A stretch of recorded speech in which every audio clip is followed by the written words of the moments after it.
So very good evening to everyone. Gita के complicated अध्यायों में अध्याय 13 और अध्याय जो और कॉम्प्लिकेटेड थे वो तो मैंने आपको बता दिए, लेकिन सबसे कठिन अध्याय हैं 13 और 15, पुरुषोत्तम योग और प्रकृति पुरुष और चेतना। 13वें अध्याय में प्रकृति पुरुष और चेतना के विषय में है, और उधर आगे एक 8वें अध्याय में ब्रह्म और आत्मा के विषय में है कि ब्रह्म क्या है, ये क्या है। ये चीज़ें थोड़ी कॉम्प्लिकेटेड है। अभी इनको जैसे ये है, इसमें क्षेत्र और क्षेत्रज्ञ के रूप में बताया गया। तो मैं आपको समझाऊंगा क्षेत्र क्या है। श्री कृष्ण ने कहा है क्षेत्र तुम्हारा शरीर है। अब ये शरीर क्षेत्र नहीं है, इस शरीर के अंदर एक सूक्ष्म शरीर है, वो सूक्ष्म के भीतर कारण शरीर है।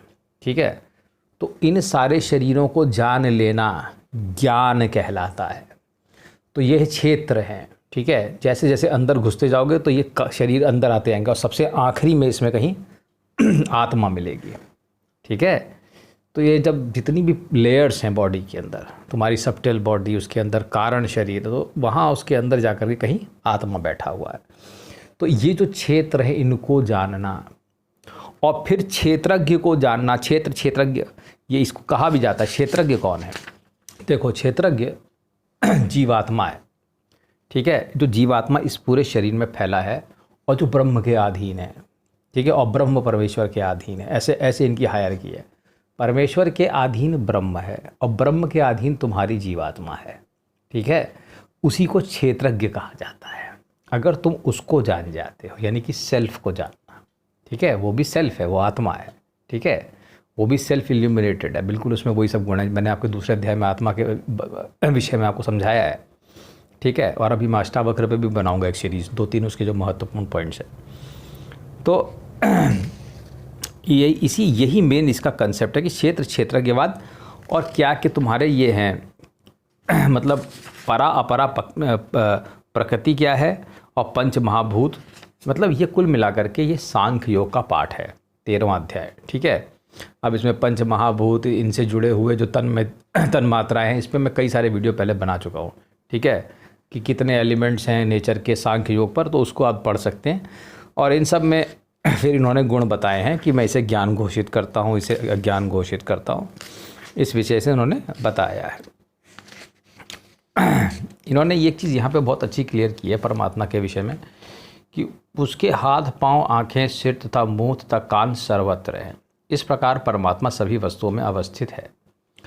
ये एक ऐसे ऑर्गेनिज्म की बात कर रहा है जिसके पास आँखें, नाक, कान और हर जगह है वो। तो परमेश्वर ऐसा है क्योंकि वो एक एलिमेंट है, वो एक मिरर है जिससे कॉन्शियसनेस, जिससे कि हर चीज़ रिफ्लेक्ट होकर दिखाई दे रही है। ठीक है, तो अगर तुम्हें ये भ्रम है कि हमारे और तुम्हारे बीच में स्पेस खाली है, नहीं, यहाँ सब जगह सबटेल मिरर है। एक वायरस कितने छोटे होते हैं, वो वायरस से भी छोटे हैं। ठीक है, तो उसने सबटेल मिरर के अंदर पता नहीं कैसे रिफ्लेक्शन होता है, पता नहीं ये कैसी साइंस है। कृष्ण ने गीता में 4-5 बार विज्ञान का नाम लिया है। तो ये एक साइंस है जिससे ये रिफ्लेक्शन होता है और हमें कुछ चीज़ें दिखाई पड़ती हैं। और ये कह रहा है कि परमेश्वर से सब कुछ मूल स्रोत हैं, लेकिन वो इंद्रियों से रहित हैं, वो गुणों से, प्रकृति के गुणों से परे हैं। तो आत्मा, अगर प्रकृति के गुणों से आप परे हो जाओगे तो आप आत्मा हो जाओगे, अपने मूल स्वभाव को जान जाओगे। सूक्ष्म होने के कारण भौतिक इंद्रियों से देखे जाने योग्य नहीं है। यहाँ पे सूक्ष्मता की बात करते हैं, और ऑब्वियस सी बात है वो अंदर। देखिए, परमेश्वर जड़ जंगम अंदर बाहर चारों तरफ स्थित है। ठीक है, इसलिए उसमें कोई ज़्यादा विचार करने की आवश्यकता नहीं है, और ये कभी भी बटा हुआ नहीं है। ये एक चद्दर जैसा फैला हुआ है। ठीक है, इसमें ये भी लिखा है कि चद्दर जैसा, लिखा क्या है, ये है ऐसा ही। ठीक है, तो इस प्रकार से ये सब है, वही ज्ञान है, वही ज्ञेय है, वही ज्ञाता है, वो सब कुछ वही है और सबके हृदय में है। ठीक है, इन्होंने इसको भी यहाँ पर थोड़ा सा क्लियर किया है। कुल मिला करके बहुत ज़्यादा बड़ा तो नहीं है, और इसमें कुल मिला करके यही सब लिखा हुआ है कि जीव कैसे अपना समय बिताता है। बाकी जो आप थोड़ा इसको आप पढ़ सकते हैं, क्योंकि इसमें बाकी कोई इतना महत्वपूर्ण चीज़ नहीं है। इसमें फिर से वही आ गया है, अनासक्त कर्म, जो कि कर्म शरीर कोई काम नहीं करता है, फिर ये कर्म योग आ गया है इसमें। ठीक है, तो कई चीज़ें, बहुत सारी चीज़ें रिपीट इन लोगों ने बार बार कर दी है भगवान ने, लेकिन चलिए ठीक है। एक आत्मा सभी को करता है। अध्याय 14 प्रकृति के 3 गुणों के बारे में, ये बहुत कॉमन सी चीज़ें, सत्व रजो तमो गुण के अधीन हम सब हैं, उसी हिसाब से काम करते हैं। इन्होंने बता रखा है कि कैसे उसमें सतोगुण से ज्ञान उत्पन्न होता है, रजोगुण से लोभ। जैसे तुम्हें कोई बहुत बड़ा ज्ञानी मिल जाए तो सतोगुण है। जैसे मान लो तुम इसको भी कंसेप्ट क्लियर कर लो। जैसे मान लो कोई एक ज्ञानी है, बहुत बड़ी बड़ी बातें, बैठे रहते हैं टीवी में, आप देखते हैं प्रवचन बोलते रहते हैं, उनको लगता है बहुत विद्वान है, लोग सुनते हैं, उनको नमस्कार करते रहते हैं, झुकते रहें, तो they think that they are great, but I am telling you they are bounded by सतोगुण, they are not free people. ठीक है, ऐसे कोई बहुत बड़ा राजा है या कोई अमीर बिजनेसमैन है तो वो रजोगुण से बंधे रहते हैं, हमारी संपदा, हमारा ये, तो देयर आर बाउंड्री। और पृथ्वी को चलाने के लिए प्रकृति ने ये सब बनाया भी है, एक तरीके का खेल बनाया है। ठीक है, कि तुम्हारा ये है, उसको ऐसे बता दिया, जैसे किसी बच्चे को ऐसे बताया गया ये तुम्हारा है, छोटा बच्चा है, मान लो बहुत छोटा है, उसकी कंडीशनिंग कर दी है तुम्हारा ही है बेटा, ये तुम्हारा ही है, तो उसको ऐसा लगता है जैसे कि ये मेरा ही है। ठीक है, तो वो उसके दिमाग में साइकोलॉजी बैठ गई और ये ऐसा है। वैसे ही तुम्हारे अंदर का स्वभाव या प्रकृति तुम्हें यही बताती रहती है तुम्हारा ही है, तुम ही हो, तुम ही सब कुछ हो। ये तुम्हें ज़िंदगी भर ऐसे ही नर्चर करती है और बेवकूफ़ बनाती है। ठीक है, तो इससे ऊपर उठो, यही कह रहा है इस अध्याय में, जो प्रकृति के 3 गुण हैं। ठीक है, और इन सब से निकल के कृष्ण ने अर्जुन से पहले ही कहा निकलो और भाग जाओ, इसमें कोई वो नहीं है। तो इन चीज़ों का ध्यान रखो। फिर बाकी चीज़ें इसमें फिर रिपीट की हुई हैं। अब इसको समझते हैं अध्याय 15 में पुरुषोत्तम योग, बहुत महत्वपूर्ण योग है। इसमें एक बरगद के पेड़ की बात हो रही है, ये उल्टा पेड़ की एक बात हो रही है। भगवान कहते हैं एक उल्टा पेड़ है, एक जिसकी वृक्ष की शाखाएं ऊपर की ओर फैली हैं, वृक्ष की शाखाएं ऊपर और नीचे फैली हुई हैं, और प्रकृति के 3 गुणों से पोषित है। इसकी टहनियाँ इंद्रिय विषय हैं, इस वृक्ष की जड़ें नीचे की हैं और भी जाती हैं, ऊपर की ओर भी जाती हैं, सकाम कर्मों से बंधी हैं। इस वृक्ष का वास्तविक स्वरूप इसका जगत में अनुभव नहीं किया जा सकता है, कोई इसे समझ नहीं सकता इसका अंत आदि कहाँ है। लेकिन मनुष्य को चाहिए कि इस दृढ़ मूल वाले वृक्ष को व्यक्ति की साथ से काट गिराए, तत्पश्चात उसे ऐसी स्थान की खोज करनी चाहिए जहाँ से उसे लौटना ना पड़े। मैं आपको इस वृक्ष के बारे में बताता हूँ कि ये वृक्ष आखिर है कहाँ। देखो, ये एक इन्वर्टेड वृक्ष है। पहले श्लोक में भगवान कहते हैं, कहा जाता है एक शाश्वत उसका बरगद का वृक्ष है जिसकी जड़ें तो ऊपर की ओर हैं और शाखाएं नीचे की ओर हैं और पत्ते वैदिक स्रोत हैं। यह वृक्ष को जानता है वैदिक स्रोत। देखो, इसको एक मतलब वेदों को जानता है। देखो, ये एक उल्टे पेड़ की बात कर रहे हैं। अब मैं तुम्हें बताता हूँ ये उल्टा पेड़ क्या है। ये उल्टा पेड़ तुम्हारे अंदर ही है।